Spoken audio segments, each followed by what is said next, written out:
Hello मेरे प्यारे साथियों, तो कैसे हैं आप सब। स्वागत है आपका अपना चैनल स्कीमिया 2.0 में।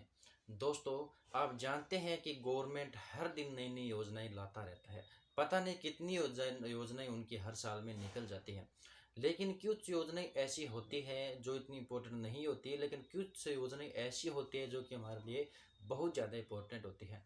आप जानते हैं कि गवर्नमेंट हर प्रकार की योजना, जैसे किसानों के लिए हो गई, बूढ़े बुजुर्गों के लिए हो गई, बच्चों के लिए हो गई, महिलाओं के लिए हो गई, ऐसी आज हम एक योजना के बारे में बात करेंगे जिसका नाम रहेगा ई श्रम कार्ड निपुण योजना। दोस्तों, इस योजना में क्या करना पड़ता है, क्या इसके हमें फ़ायदे मिलने वाले हैं, तो इस वीडियो में हम खुल के बातें करेंगे। बताना चाहूँगा, अगर आप हमारे चैनल पे नए हैं तो चैनल को सब्सक्राइब जरूर कर लीजिएगा, बेल आइकन को प्रेस कर लीजिएगा, ताकि जो भी मैं कोई नया वीडियो बनाऊँ, नया नोटिफिकेशन आपके पास में पहुँचे, हर प्रकार की योजना से आप अपडेट रह सके। तो चलिए बिना किसी देरी के ई श्रम कार्ड निपुण योजना के बारे में जान लेते हैं। दोस्तों, बताना चाहूँगा कि भारत आवासन और भारत सरकार के निर्देशानुसार अपने देश में जो जैसे प्लम्बिंग का काम होता है, कंस्ट्रक्शन का काम होता है, उसमें जो युवा श्रमिक काम लगे रहते हैं, उनके मद्देनज़र रखते हुए यह योजना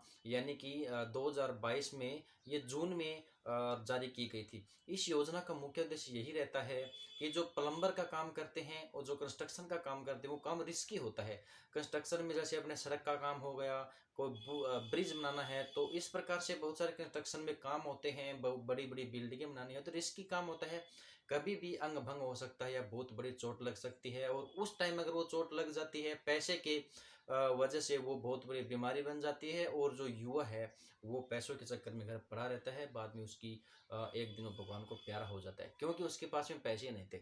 तो इस योजना को इसके मद्देनजर रखते हुए गवर्नमेंट ने एक रूल निकाला है, जिसमें यह बताया गया है कि जो भी श्रमिक है, युवा श्रमिक है, वो प्लम्बर का और कंस्ट्रक्शन का काम करता है, तो वो अगर इस योजना से जुड़ता है तो उसको 2 लाख रुपए का बीमा मिलेगा। ठीक है, और 3 साल तक मिलता रहेगा। इसमें दोस्तों ये होता है कि अगर आपका अंग भंग हो जाता है तो आप योजना से अगर जुड़े हैं तो आपको फायदा मिल जाता है, आप फिर दोबारा से एकदम क्योर हो जाते हैं उसी काम को दोबारा करने के लिए। और अगर इस योजना से नहीं जुड़े रहते हैं, ऐसा नहीं है कि योजना से नहीं जुड़े आपका उपचार नहीं होगा, लेकिन कभी कभार सिचुएशन कुछ ऐसी हो जाती है, कभी उपचार नहीं हो पाता है, तो ऐसा करके ये योजना निकाली गई है। ठीक है, इस योजना में अभी तक अगर हम बात करें तो लगभग 80,000 जो युवा हैं, श्रमिक है, वो इस योजना का लाभ ले चुके हैं, और उसमें से लगभग 14,000 श्रमिक है उसको योजना का लाभ अभी दिया जाएगा। ठीक है, और उसमें से इस योजना में जो युवाओं को एक कौशल प्रदान किया जाएगा,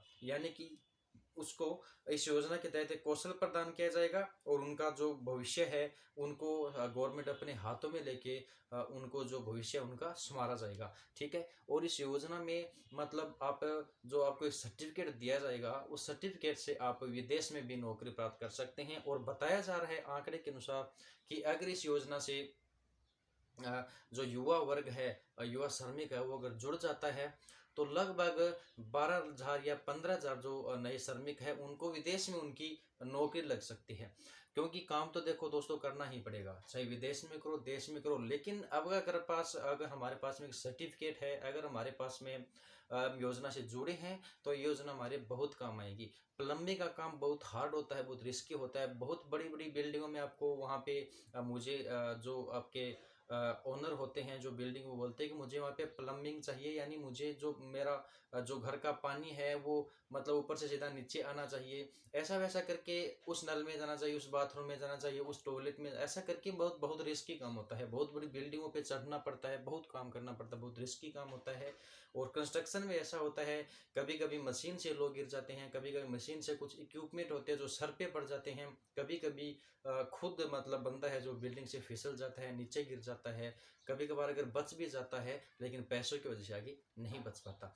तो गवर्नमेंट ने ये निश्चय लिया है, एक डिसाइड किया है गवर्नमेंट ने कि एक योजना निकालते हैं जिसका ई श्रम कार्ड निपुण योजना नाम रहेगा। उस योजना में जो बंदे जुड़ेंगे उनको अगर आकस्मिक उनका अगर कुछ दुर्घटना हो जाती है तो उस बंदे को 2 लाख रुपए और 3 साल के लिए उसको बीमा मिलेगी। ठीक है दोस्तों, तो मैं आपसे यही कहना चाहूँगा, अगर आप इस बीमा से जुड़ना, अगर आप कंस्ट्रक्शन में काम करते हैं, प्लम्बिंग में काम करते हैं, तो आपको इस योजना से जुड़ना चाहिए। ठीक है, कभी कभार सिचुएशन ऐसी हो जाती है, पास में पैसा नहीं रहता है। अगर आप योजना से जुड़े रहते हैं, मैं ये भगवान से ये नहीं चाहता कि आपके अंदर, आप में मतलब एक ऐसे आपके साथ में दुर्घटना हो, ये नहीं चाहता, लेकिन फिर भी कभी कभार हो जाता है। तो अगर आप इस टाइम योजना से जुड़े रहते हैं, तो आपको पैसे की जरूरत पड़ेगी, जो कि आपको गवर्नमेंट देगी। ठीक है दोस्तों, तो मैं ये रिकमेंड करूंगा कि जो बंदे प्लम्बिंग का काम करते हैं, कंस्ट्रक्शन का काम करते हैं, वो जल्द से जल्द इस योजना से जुड़ सकते हैं। ठीक है दोस्तों, तो दोस्तों मुझे आशा है कि आपको आज का ये वीडियो बहुत अच्छा लगा होगा। इसमें जो योजना मैंने बताई आपको बहुत अच्छी लगी होगी। और दोस्तों बताना चाहूँगा कि इस योजना का मुख्य उद्देश्य गवर्नमेंट का यही रहता है कि जो युवा श्रमिक है उनको एक रोजगार देना, और उनका जो स्किल है उसको आगे बढ़ाना। आपको ट्रेनिंग भी दी जाएगी, आपको सर्टिफिकेट मिलेगा, और सर्टिफिकेट से आप विदेश में भी काम कर सकते हैं। ठीक है दोस्तों, मिलते हैं अगली ऐसे एक नए वीडियो के साथ। तब तक के लिए धन्यवाद। जय हिंद, जय भारत।